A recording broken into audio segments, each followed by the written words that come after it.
Hello aspirants, ये हमारा series में लेक्चर नंबर 16 और आज हम न्यू चैप्टर स्टार्ट करेंगे। वो है fundamental rights. Now fundamental rights is one of the most important and favourite topic of UPSC and other exams as well. तो हम ये इसे अच्छे से देखेंगे और मैंने लक्ष्मीकांत के हर चैप्टर को ऐसे डायग्राम्स, फ्लो चार्ट्स और माइंड मैप्स में कन्वर्ट किया है जिससे कि आप कम से कम टाइम में चीज़ों को रिकॉल कर सके और रिवाइज कर सके। अगर आप इसे डाउनलोड करना चाहते हो तो इसे मैंने अपलोड कर दिया है टेलीग्राम पे। इसका लिंक मैं डिस्क्रिप्शन में और पिन कमेंट में दे दूंगी, वहाँ से आप इसे डाउनलोड कर लेना। और अगर आपको मेरा काम पसंद आता है तो please subscribe to the channel और आपके दोस्तों के साथ भी इसे शेयर कीजिए जिससे मुझे भी मोटिवेशन मिले। तो चलिए अभी लेक्चर को स्टार्ट करते हैं। सबसे इम्पॉर्टेंट फंडामेंटल राइट में कुछ बेसिक चीज़ें देख लेते हैं जो आपको पता ही होनी चाहिए। एज ए इंट्रोडक्शन वगैरह आप इसे मेंशन कर सकते हो। जैसे फंडामेंटल राइट हमारा आता है पार्ट 3 में और ये आता है from article number 12 to article number 35। हर एक आर्टिकल को हम डिटेल से देखेंगे और मैं आपको कुछ सिली ट्रिक्स और स्टोरीज बताऊंगी जिसके हेल्प से आपको आर्टिकल्स याद करने में हेल्प हो। ठीक है, और आप ज़्यादा टाइम यहाँ पे वेस्ट ना करो। ठीक है, अब देखो, जो हमारे फंडामेंटल राइट्स होते हैं इसकी इंस्पिरेशन हमें कहाँ से मिली थी? हमारे फोर फादर्स को, जिन्होंने कॉन्स्टिट्यूशन बनाया, तो ये मिला था यूनाइटेड स्टेट्स ऑफ अमेरिका से। और अगर आपको पूछे पर्टिकुलरली क्या, तो इसे कहते हैं बिल ऑफ राइट्स। समझ में आया? और हमारे जो फंडामेंटल राइट्स है, this is for us is a Magna carta. Magna carta means extremely important. जैसे इसकी एक स्टोरी है, यूके में वेरी लॉन्ग एगो, पहले क्या होता था हमें पता है कि किंग का रूल हुआ करता था, है ना। और कुछ लोग रहते थे लाइक नोबेल्स जो किंग को असिस्ट करते थे। तो एक बार क्या हुआ कि इन सब ने मिलके किंग को ये कहा कि हम एक डॉक्यूमेंट बनाएंगे जहाँ पे कुछ गाइडलाइंस और इंस्ट्रक्शंस दी गई होगी और किंग को इसके अकॉर्डिंग एक्ट करना होगा। और उसे कहा गया था Magna carta. It is just a simple story, मैंने बहुत ही सिंपल वे में आपको बताई है जिससे कि आपको याद रहे इसका मीनिंग। ठीक है, तो इट्स एक्सट्रीमली इंपॉर्टेंट क्योंकि हमारा जो फंडामेंटल राइट्स है ये बहुत एलैबोरेट है। इतना एलैबोरेट तो मतलब यूएसए या फिर किसी और कंट्री का भी नहीं है। And that's why it is one of the salient feature also, जो मैंने आपको पहले लेक्चर में भी बताया था। और मैं इस पर इतना ज़्यादा फोकस इसलिए कर रही हूँ क्योंकि आपके मेंस के सिलेबस में आपने पढ़ा होगा कि वहाँ पे एक पॉइंट दिया है कि comparing your constitution, that is constitution of India, with that of the other countries constitution. तो इसलिए मैं आपको ये पॉइंट बार बार बता रही हूँ ना।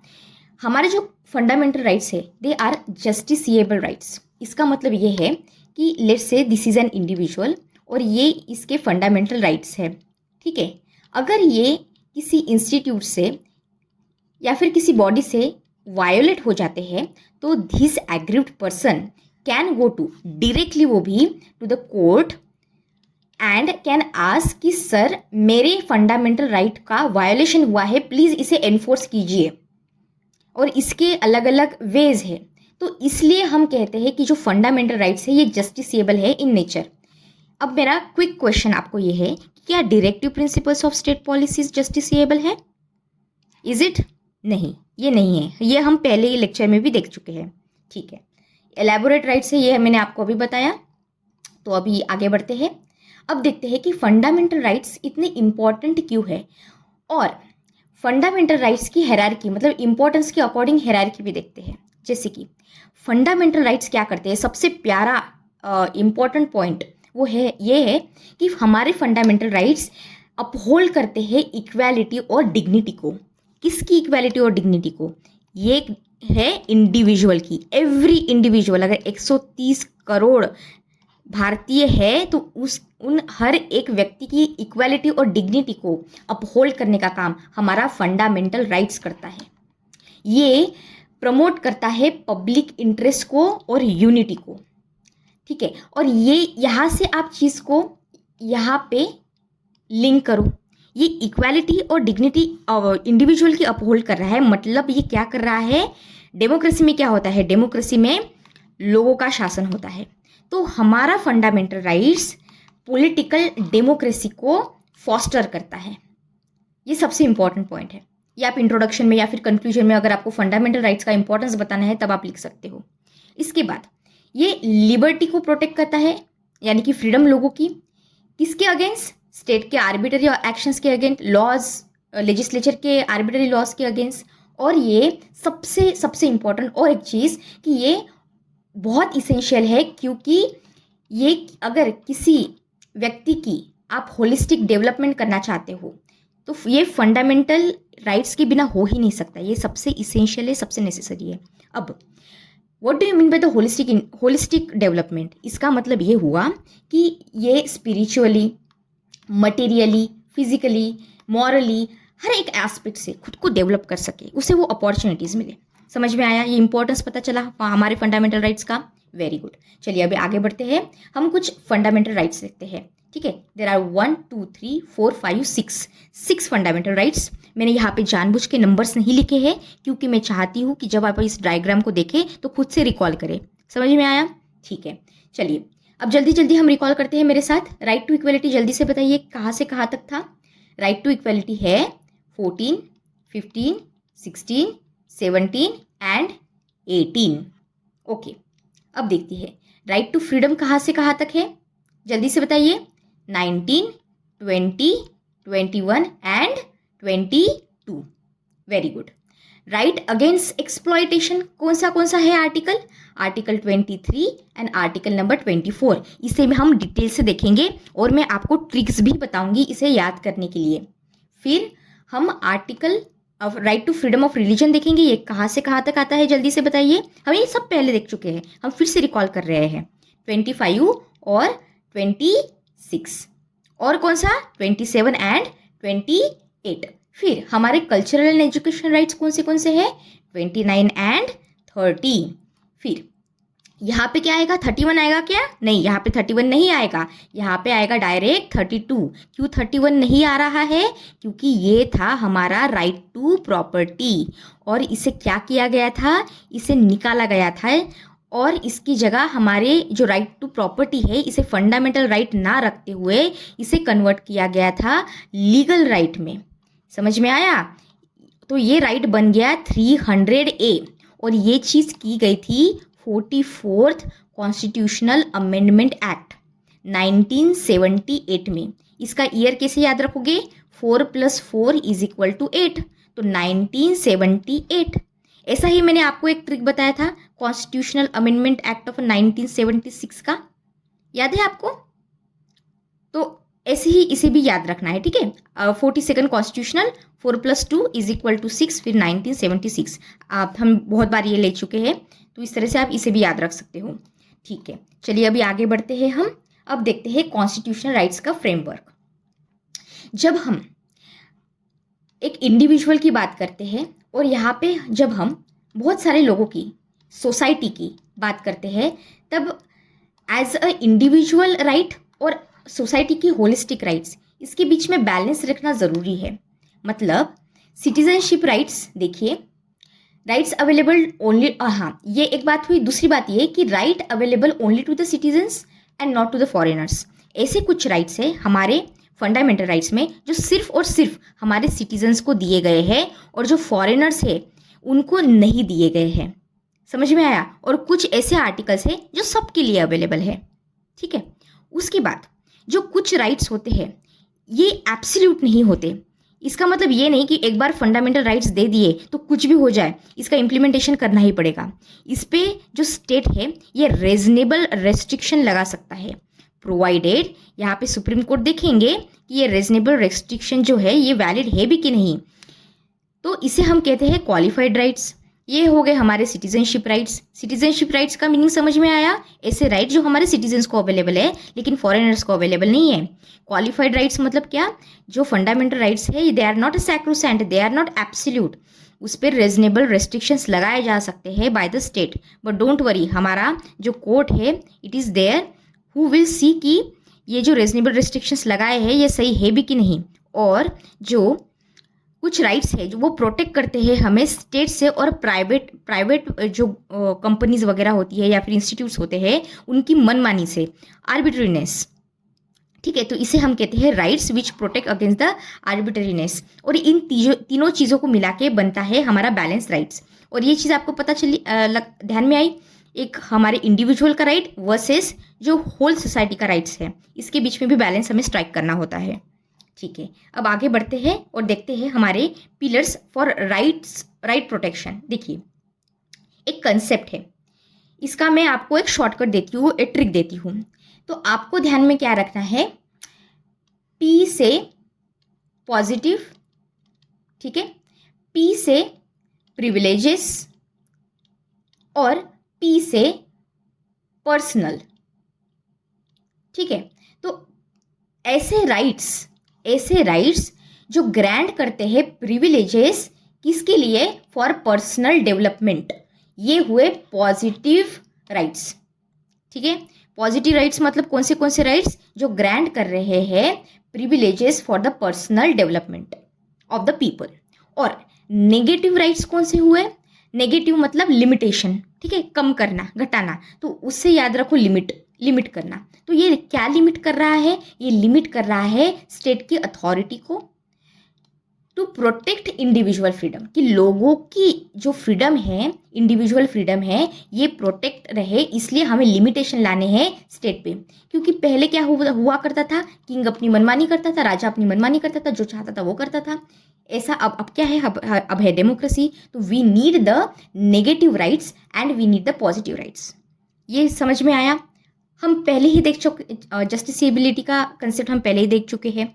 और जो सुप्रीम कोर्ट है, it is a guarantor, guarantee लेते हैं कि आपके जो राइट्स है ये इंश्योर रहेंगे, ये हम अपहोल्ड करेंगे। तो guarantor of fundamental right is supreme court and constitution of India as well.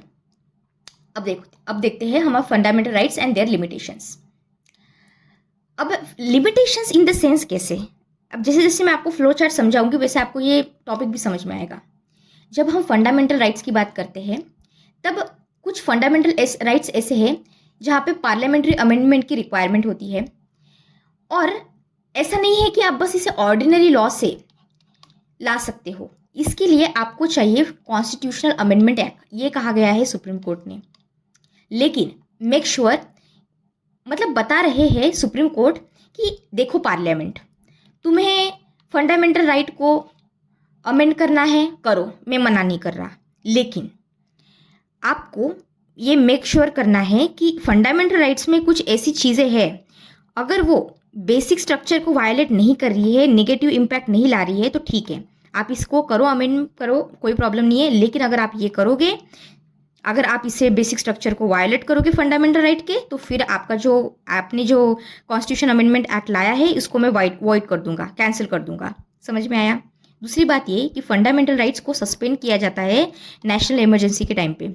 जैसे हमारी former president of India Indira Gandhi ji ने क्या किया था, नेशनल इमरजेंसी लगाई थी, उस टाइम पे बहुत सारे फंडामेंटल राइट्स को सस्पेंड किया गया था। तो we have the history of this, but इसमें आपको एक एक्सेप्शन याद रखना है, और वो एक्सेप्शन क्या है, आर्टिकल 20 और आर्टिकल 21। अभी यहाँ पे ही मैं आपको ट्रिक दे देती हूँ, वैसे तो मैं आगे भी ट्रिक दूंगी। तो आर्टिकल 20 को कैसे याद रखना है, 20 का 0 ध्यान में रखो और ऑफेंसेस को ध्यान में रखो, ठीक है। ये ट्रिक है। तो राइट अगेंस्ट ऑफेंसेस, तो ओ से ये और ऑफेंसेस, इसको मैं अभी फिर से लूँगी डिटेल में। और 21 को ध्यान में रखो, ये 1 जो है, ये 1 थोड़ा सा एल जैसे नहीं दिख रहा, आई जैसे नहीं दिख रहा, तो राइट टू लिबर्टी, इससे याद रखो, राइट टू लाइफ, ठीक है, right to life and liberty. समझ में आया। तो ये शॉर्टकट्स है, इसे मैं फिर से अभी लूँगी। और ये देखिए, अब हमने एग्जाम कर दिए ये 2 आर्टिकल्स, तो कुछ आर्टिकल्स हैं वो एक्टिव रहेंगे, और कुछ मतलब ये 2, और कुछ आर्टिकल्स है जो सस्पेंडेड रहेंगे।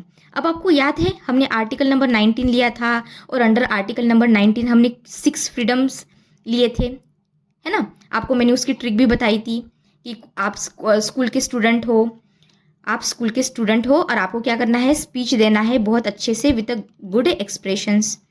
इसलिए आप क्या गए, आप असेंबली हॉल में गए, वहाँ पे लोगों का क्या हुआ, एसोसिएशन हुआ, वहाँ पे बच्चे और लोग क्या कर रहे थे, मूवमेंट कर रहे थे। लेकिन वहाँ से क्या हुआ, सब लोग एकदम शांत हो गए, तो रिसाइड हो गए, क्योंकि हमारे जो स्ट्रिक्ट प्रोफेसर आए हैं यहाँ पे, और उनको बिल्कुल पसंद नहीं है कि बच्चे मूवमेंट करें।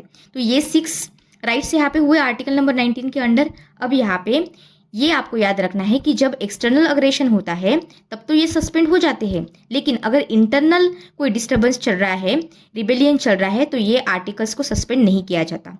तो इंटरनल डिस्टर्बेंस के लिए ये सस्पेंड नहीं होते, सिर्फ एक्सटर्नल अग्रेशन हो गया या फिर वॉर है चल रहा है तभी ये चीज़ होती है। समझ में आया? ठीक है। अब देखो कुछ स्कोप है लिमिटेशन का आर्टिकल नंबर 31A, 31B और 31C में।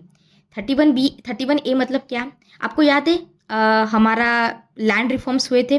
लैंड रिफॉर्म्स में गवर्नमेंट ने क्या किया था, जो लैंडलॉर्ड्स थे बड़े बड़े, उनकी ज़मीनें लेके जो छोटे छोटे फार्मर्स हैं उनको लैंड डिस्ट्रीब्यूट किया था। तो क्या हो रहा था यहाँ पे, स्टेट के लिए, ज़मीन के लिए ये लॉ लाया गया था, लेकिन ये फंडामेंटल राइट को वायलेट कर रहा था, राइट टू प्रॉपर्टी। तो इसे प्रोटेक्ट करने के लिए लिमिटेशन लगाया गया कि अगर आर्टिकल 31A में है तो ये चीज़ वायलेट नहीं होंगी, because it is for the welfare of the people. फिर 31B को भी लाया गया और 31C। आर्टिकल नंबर 31B, इसका क्या मतलब हुआ कि एक शेड्यूल है, शेड्यूल 9। इसमें पार्लियामेंट ने ये बोला कि देखो यहाँ पे जो कॉन्स्टिट्यूशनल अमेंडमेंट है, ये अमेंडमेंट है, ये लॉ नहीं है, तो इसको आप शॉर्ट में ये बताती हूँ, बस इतना ध्यान में रखो कि अगर मैं शेड्यूल 9 की बात कर रही हूँ, तो अगर मैं इसमें कुछ रख रही हूँ, किसी लॉ को रख रही हूँ, तो ये प्रोटेक्टेड रहेगा अगेंस्ट जुडिशियल रिव्यू। ठीक है, इसको कोई चेंज नहीं कर पाएगा, इसको ये प्रोटेक्टेड रहेगा। लेकिन ये पहले ऐसी चीज़ थी, बाद में ये चीज़ चेंज की गई। कैसे चेंज की गई? ये चेंज किया गया था 2007 में, जब सुप्रीम कोर्ट ने IR कोयलो केस में ये बोला था कि आप ऐसे नहीं कर सकते कि शेड्यूल 9 में कोई लॉ रख दिया तो अब ये लॉ किसी चेंज से प्रोटेक्टेड रहेगा और ये फंड आप इसको मतलब कोर्ट कुछ कर नहीं सकती इसके बारे में। ये चीज़ निकाली गई और 2007 से सुप्रीम कोर्ट ने ये बोला कि देखा जाएगा कि आपने ये जो लॉ चेंजेस लाए हैं, it is violating the basic structure और नॉट। समझ में आया? तो ये एक बात आपको याद में रखनी है। So this is article number 31B। और आर्टिकल नंबर 31C में कौन से रेस्ट्रिक्शंस ला रहे हैं ये फंडामेंटल राइट्स के? तो इसका मतलब ये हुआ कि directive principles of state policies, इसको इम्प्लीमेंट करने के लिए अगर आप कोई लॉ ला रहे हो और इसकी वजह से अगर फंडामेंटल राइट ब्रेक हो रहा है, अगर वायलेट हो रहा है तो हो रहा है, ठीक है, तो ये लिमिटेशंस है। तो यहाँ पे अगर फंडामेंटल राइट्स वायलेट हो भी रहे हैं तो भी कोई बात नहीं, क्योंकि we are doing this for the greater good, we are doing this for the welfare of the people, we are doing this for the development of the minorities and the people. So it is for the good, for the better good, for the बहुत बड़ी चीज़ करने के लिए कर रहे हैं। तो इसलिए फंडामेंटल राइट्स अगर वायलेट हो गए तो हो गए। ये चीज़ ध्यान में आई? ठीक है, चलिए अभी आगे बढ़ते हैं हम। अब देखते हैं फंडामेंटल राइट्स के ऊपर रेस्ट्रिक्शंस भी लगते हैं कैसे। जैसे मैंने आपको कहा कि fundamental rights is available to all individual, लेकिन जो हमारे आर्म फोर्सेस में हमारे जवान हैं या फिर पुलिस ऑफिसर्स हैं, ऐसे कोई भी बॉडी है, तो अगर वहाँ पे वो काम कर रहे हैं तो उन पे एक एक्स्ट्रा रेस्ट्रिक्शन रहता है। जैसे कि मैं आपको एग्जांपल देती हूँ, क्या हो अगर आर्मी में जितने भी सोल्जर्स हैं वो रास्ते पे आ जाए और प्रोटेस्ट करने लग जाए तो बहुत बड़ी प्रॉब्लम हो जाएगी। अगर पुलिस आ जाए और पुलिस खुद ही प्रोटेस्ट करना शुरू कर दे तो फिर तो बहुत बड़ी प्रॉब्लम हो जाएगी। तो इसलिए इनके फंडामेंटल राइट्स पे थोड़ा रेस्ट्रिक्शंस लाना पड़ता है, इसलिए ये हुआ एक रेस्ट्रिक्शन।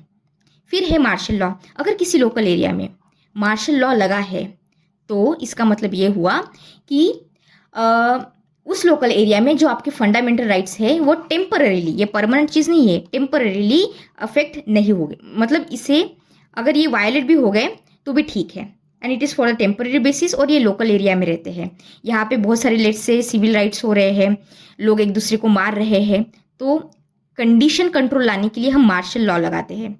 मार्शल लॉ का मतलब क्या है? जो मिलिट्री के लोग हैं वो हमारे आर्मी के लोग यहाँ पे आएंगे और वो सारी चीज़ों को कंट्रोल करेंगे।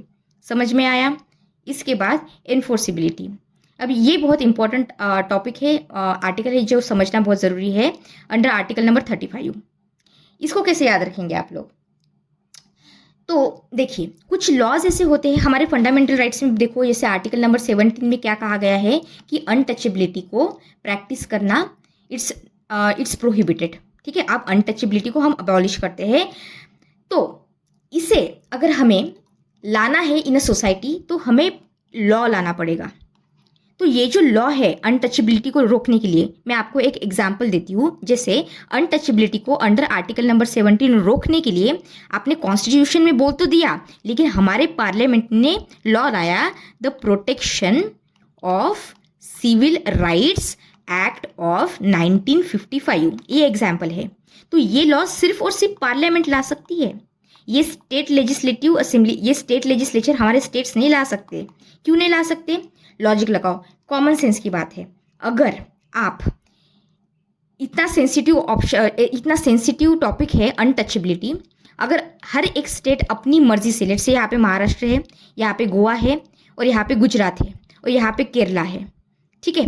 तो अब ये सारे जो स्टेट्स हैं, ये चारों के सारों स्टेट अपने अपनी मर्जी से लॉ लाएंगे, ठीक है। तो हो सकता है कि महाराष्ट्र में इतना ज़्यादा स्ट्रिक्ट लॉ ना हो और गुजरात में बहुत ज़्यादा स्ट्रिक्ट लॉ हो सकता है ना, हम हाइपोथेटिकली एग्जाम्पल दे रही हूँ। तो ये चीज़ ना हो, डिस्क्रिमिनेशन ना हो, यूनिफॉर्मिटी मेंटेन हो, इसलिए कुछ ऐसे लॉज होते हैं जिसकी एनफोर्सेबिलिटी हमारी पार्लियामेंट करती है। ये है आर्टिकल नंबर 35। समझ आया? ठीक है। अब देखते हैं हम स्टेट की डेफिनेशन क्या है। इस पे वन वर्ड में हो सकता है एमसीक्यू आ जाए, या फिर किसी स्टेटमेंट के फॉर्मेट में आपको पूछ ले। तो आपको ये पता होना चाहिए कि स्टेट मतलब क्या। इसका ब्रॉडर एस्पेक्ट है जो आर्टिकल नंबर 12 डिफाइन करता है। ये होती है हमारी स्टेट गवर्नमेंट, इनके लेजिस्लेटिव और एग्जीक्यूटिव ऑर्गन्स, फिर हमारी यूनियन गवर्नमेंट, इनके लेजिस्लेटिव और एग्जीक्यूटिव ऑर्गन। लेजिस्लेटिव मतलब जो लॉ बना रहे हैं, एग्जीक्यूटिव मतलब जो इम्प्लीमेंट कर रहे हैं। ये स्टेट के लेवल पे भी हो रहा है और सेंटर के लेवल पे भी हो रहा है। फिर कुछ अदर अथॉरिटीज़ है, जैसे कौन सी है? नॉन स्टेचुटरी बॉडीज़, LIC हो गया, ONGC हो गया, SAIL हो गया, ये सारी। और कुछ लोकल अथॉरिटीज़ है, जैसे कि हमारी म्यूनिसिपैलिटीज़, पंचायत, डिस्ट्रिक्ट बोर्ड्स। तो इसका मतलब ये हुआ कि ये सब मिला के बनते हैं स्टेट्स। और हमारे सुप्रीम कोर्ट ने ये बोला इसमें प्राइवेट बॉडीज़ भी इंक्लूड होगी। अगर ये सब मिला के एक इंडिविजुअल के फंडामेंटल राइट्स को वायलेट करेंगे तो हमारे ये जो व्यक्ति है ये कोर्ट में जा सकता है और बोल सकता है सर स्टेट ने मतलब इन लोगों ने मेरा फंडामेंटल राइट क्या किया है? वायलेट किया है। समझ में आया? ये हुई डेफिनेशन हमारी स्टेट की। अब देखते हैं हम जुडिशियल रिव्यू। सबसे इंपॉर्टेंट टॉपिक है, सबसे प्यारा टॉपिक। आर्टिकल नंबर 13 जो है ये बोलता है कि अगर कोई भी लॉ है जो पार्लियामेंट ने पास किया है, ये हमारी पार्लियामेंट लाई एक लॉ। अब ये लॉ क्या कर रही है? ये फंडामेंटल राइट से कंसिस्टेंट नहीं है, ये इनकंसिस्टेंट है, इनडेरोगेटिव है। मतलब ये फंडामेंटल राइट से कंसिस्टेंसी मेंटेन नहीं कर रही है। तो फिर हमारा सुप्रीम कोर्ट यहाँ पे बीच में आएगा और बोलेगा यार ये क्या कर रहे हो तुम, पार्लियामेंट जो लॉ बनाया है ये तो ठीक नहीं है, इसको मैं वॉइड कर रहा हूँ। समझ में आया? वॉइड मतलब अब ये जो लॉ बनाया ये फालतू का लॉ है, हटाओ इसको। ये हो गया आर्टिकल नंबर 30। बहुत सिंपल वे में बताया है जिससे कि आपको समझ में आ जाए, पेपर में ऐसे नहीं लिखना, ठीक है। फिर देखते हैं कि ये जो पावर है ये कौन दे रहा है इसको? सुप्रीम कोर्ट को ये पावर कौन दे रहा है? हमारी कॉन्स्टिट्यूशन, हमारा constitution, that is the law of the land. Our law of the land, constitution of India is giving the honourable supreme court and honourable high court the right कि आप ये जुडिशियल रिव्यू कीजिए और देखिए कि parliament अपनी मर्जी से ही कुछ भी कर रहा है कि नहीं कर रहा है। आर्टिकल कौन सा है? For supreme court it is article number 32 और हमारे हाई कोर्ट के लिए है article number 226 of the constitution. ये समझ आ गया? अब देखो डेफिनेशन ऑफ लॉ क्या है। मतलब ये जो आर्टिकल नंबर 13 हमने देखा, आर्टिकल नंबर 13 में ही हमारे कोर्ट ने क्या कर दिया? लॉ को भी डिफाइन कर दिया कि भाई ये लॉ का मतलब क्या मैं बोल रहा हूँ। तो वो ये है कि कुछ लॉज होंगे जो परमानेंट होंगे, जो पार्लियामेंट और स्टेट लेजिस्लेचर लाएंगे। कुछ लॉज हो गए जो टेम्पररी हो गए, जैसे ऑर्डिनेंसेस पास करते हैं ना, हमारे प्रेसिडेंट करते हैं, हमारे गवर्नर्स करते हैं डिफरेंट स्टेट्स के। या फिर कुछ स्टेचुटरी इंस्ट्रूमेंट्स होते हैं, जैसे कुछ ऑर्डर्स पास किए जाते हैं, बायलॉज, रूल्स, रेगुलेशंस, कुछ गाइडलाइंस एक्सेट्रा, वो चीज़ें इसमें आती है। और कुछ नॉन लेजिस्लेटिव सोर्सेस होते हैं, जैसे कुछ कस्टम्स है डेट से। तो ये सारी चीज़ें आती है हमारे लॉ के अंडर। यानी कि इन सारी चीज़ों में कुछ फालतू अपने मन से मनमानी नहीं कर सकते पार्लियामेंट या फिर हमारी गवर्नमेंट। सुप्रीम कोर्ट आएंगे और देखेंगे कि ये ठीक है कि नहीं। That is a judicial review, article number 13। समझ में आया? ठीक है। अब देखते हैं हम हमारे सामने चैलेंजेस क्या है। Challenging laws and constitutional amendments. अब देखो, फ्लो चार्ट की मदद से हम इसे समझेंगे। हमारे लेजिस्लेचर है जो लॉ बना रहे हैं, और एग्जीक्यूटिव है जो इसे इम्प्लीमेंट कर रहे हैं। इनकी एक्शन, ये इन्होंने पास किया, लेट्स से इन्होंने लॉ लाया, इन्होंने ये कुछ कर रहे हैं लॉ के अकॉर्डिंग। अब ये देखा जाएगा कि क्या ये वायलेट कर रहा है फंडामेंटल राइट्स को। अगर फंडामेंटल राइट्स को वायलेट नहीं कर रहा है तो ठीक है भाई, वैलिड है, एनफोर्स करो इसे। लेकिन अगर ये कुछ प्रॉब्लम ला रहा है तो ये चैलेंज होगा कोर्ट में। फिर हमारे कोर्ट क्या करेंगे, हमारे ऑनरेबल कोर्ट्स करेंगे, देखेंगे कि ये कॉन्स्टिट्यूशनल ये कॉन्स्टिट्यूशनल अमेंडमेंट से लाया गया है क्या। और इसके बाद यहाँ पे देखा जाएगा कि ये जो लॉ लाया गया है ये केशवानंद भारती केस 1973 का आया था। इसके बाद, इसके पहले और इसके बाद अगर ये लॉ आया गया है तो ये देखा जाएगा कि क्या ये बेसिक स्ट्रक्चर को वायलेट कर रहा है। अगर नहीं कर रहा है, अगर कर रहा है तो फिर आप इसे वॉइड डिक्लेयर कर दोगे, इसे कैंसिल कर दोगे। अगर नहीं कर रहा है तो फिर आप इसे आगे फॉरवर्ड करोगे। समझ में आया? तो ये हुआ हमारा Kesavananda Bharati case, one of the most important thing when it comes to judicial review.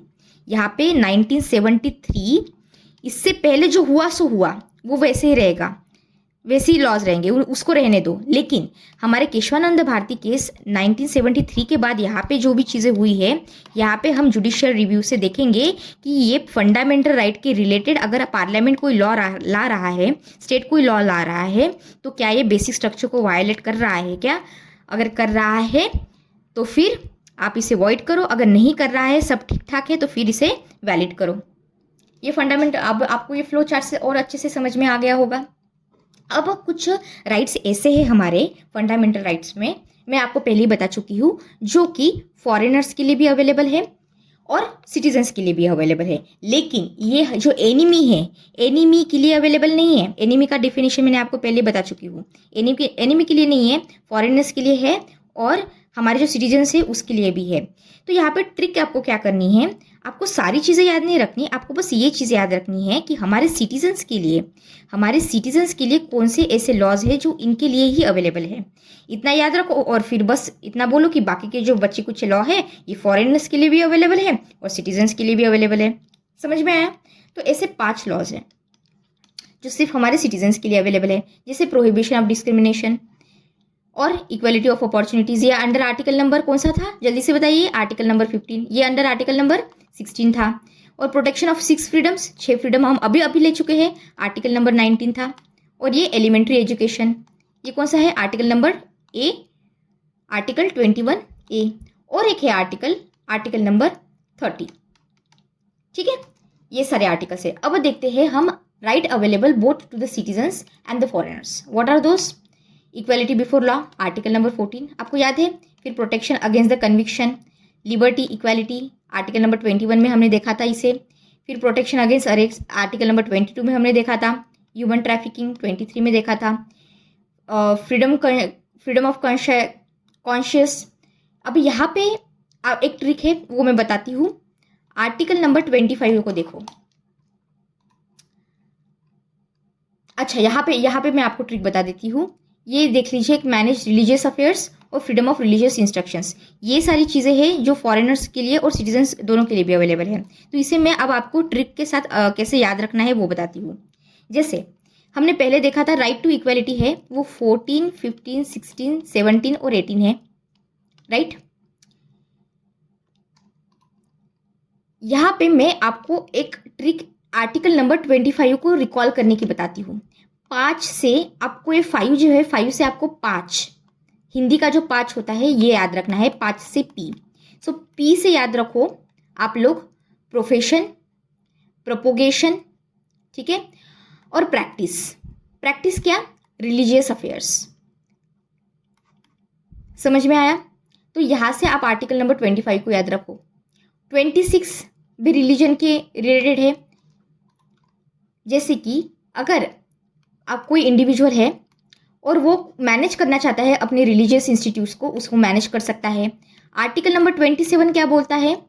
आपको क्या करना है, ट्रिक ये लेनी है कि 25 से स्टार्ट क्या हो रहा है, कुछ तो भी रिलीजन के अकॉर्डिंग चीज़ें स्टार्ट हो रही है। यहाँ पे मेरे पास राइट टू कॉन्शियस है, यहाँ पे हमने अभी देखा था राइट टू कॉन्शियस। तो इसके साथ साथ मैं किसी भी रिलीजन को प्रैक्टिस कर सकता हूँ, प्रोफेशन उसका रह सकता है और उसे मैं प्रोपोगेट भी कर सकता हूँ। आर्टिकल नंबर 25 से ये चीज़ स्टार्ट हुई। फिर आर्टिकल नंबर 26 भी रिलेटेड रिलीजन ही है। उसमें कहा गया है कि कोई अगर इंडिविजुअल है तो वो मैनेज कर सकता है अपने रिलीजियस अफेयर्स को। आर्टिकल नंबर 27 ये बोल रहा है कि भाई आप टैक्स लेने के लिए किसी को मजबूर नहीं कर सकते कि आपको टैक्स देना है। क्यों? क्योंकि मुझे रिलीजियस किसी पर्टिकुलर रिलीजन को प्रमोट करना है। समझ में आया? और फिर 28 में ये दिया गया है कि अगर कोई एजुकेशनल इंस्टीट्यूशन है रिलीजन के रिलेटेड किसी माइनॉरिटी के, तो वो उसे अपनी खुद की रिलीजन में रिलीजियस इंस्ट्रक्शंस को प्रमोट यहाँ पे कर सकते हैं इस एजुकेशनल इंस्टीट्यूट में। ये आर्टिकल नंबर 28 में दिया गया है। फिर हमारा आर्टिकल नंबर 29 एंड 30 किस चीज़ के बारे में बात करता है? Cultural and educational rights. और फिर हमारा आर्टिकल नंबर 32 जो है ये कॉन्स्टिट्यूशनल रेमेडीज़ के बारे में बात करता है। इसमें आती है रीट्स, जो हम अगले लेक्चर में बहुत डिटेल में देखेंगे, जैसे habeas corpus, mandamus, prohibition, certiorari, quo warranto, ये सारी चीज़ें। और जो हमारा फ्रीडम ऑफ रिलीजन हो गया, कल्चरल एंड एजुकेशनल राइट्स हो गए। अब जो है राइट अगेंस्ट एक्सप्लॉयटेशन 23 और 24 है। यहाँ पे आप 23 के रिलेटेड अगर पर्टिकुलरली बताऊँ तो कोई भी ह्यूमन ट्रैफिकिंग आप नहीं कर सकते, कोई फोर्स लेबर आप नहीं कर सकते। और आर्टिकल नंबर 24 पर्टिकुलरली ये बताता है जो बच्चे हैं उसे आप ज़बरदस्ती से किसी फैक्ट्री में काम नहीं करवा सकते। समझ में आया? राइट टू फ्रीडम हम पहले ही देख चुके हैं आर्टिकल नंबर 19 के अंडर। फिर आता है 20, जिसे मैंने ऑफेंसेस का आपको बताया था। 21 का लिबर्टी। 22 का आपको कैसे याद रखना है, तो 22 में डबल 2 है और अरेस्ट में भी डबल आर है, तो अरेस्ट एंड डिटेंशन। तो आर्टिकल नंबर 22 आता है अरेस्ट एंड डिटेंशन के बारे में। समझ में आया? ठीक है। और 19 का तो मैंने आपको वो पहले ही बता चुकी हूँ। और 14, 15, 16, 17, 18 इसे भी जब हमने ऐसा गोल वाला चार्ट देखा था उसमें आपको बताया था। तो इस तरह से आपको इसे बार बार पढ़ना है जिससे कि सारी चीज़ें आपको रिकॉल हो जाए। इसको मैं फिर से एक बार रिवाइज करूँगी मल्टीपल टाइम। अगर हम कम टाइम में रिवाइज कर लेंगे तो आपको सारी चीज़ें याद हो जाएगी। ये कभी भी पेपर में पूछ सकते हैं, स्टेट पीसीएस में भी इस पर क्वेश्चन पूछा जा सकता है, डायरेक्टली आर्टिकल पूछ लेंगे। और यूपीएससी तो हमेशा आर्टिकल नंबर 21 पे क्वेश्चन पूछता है, बहुत बार पूछ चुका है। ठीक है, तो अब इस तरह से हमारा यहाँ पे लेक्चर हम एंड करते हैं। नेक्स्ट टॉपिक हम नेक्स्ट लेक्चर में देखेंगे। अच्छे से इसे रिवाइज कीजिए, रिकॉल कीजिए। अगर आपको मेरा काम पसंद आता है तो please subscribe to the channel और आपके दोस्तों के साथ भी इसे शेयर कीजिए। Thank you so much. God bless you all.